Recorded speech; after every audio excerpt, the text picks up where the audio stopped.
शान्तं शाश्वतमप्रमेयमनघं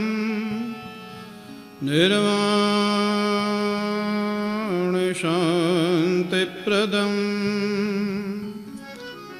ब्रह्मा शम्भुफणीन्द्रसेव्यमनिशं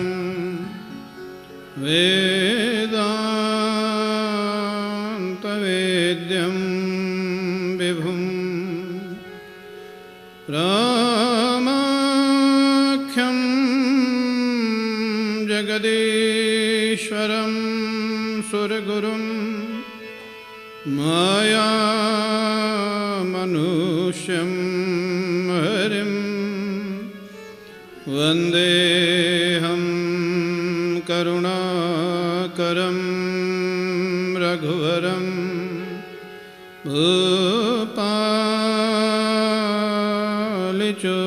भूपालचूडामणिं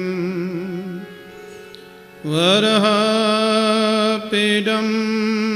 नटवरवपुः कर्णयोः कर्णिकारं बिभ्रतवासः कनककपिशं वैजयन्तीं च मालां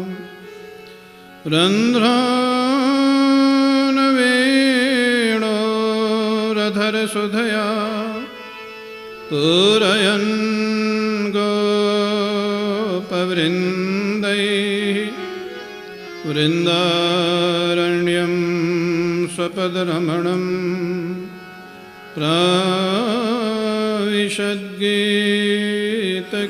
प्राविशद्गीतकीर्तिः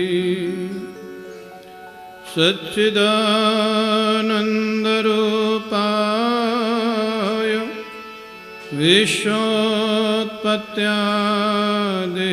विश्वोत्पत्त्यादिहेतवे तापत्रयविनाशाय श्रीकृष्णाय वयं नुमः। यं प्रव्रजन्तमनुपेतमपेतकृत्यं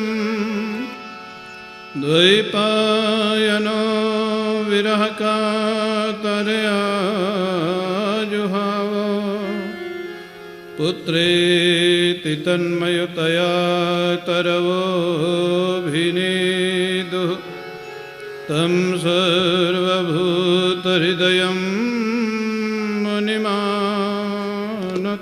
मुनिमानतोऽस्मि।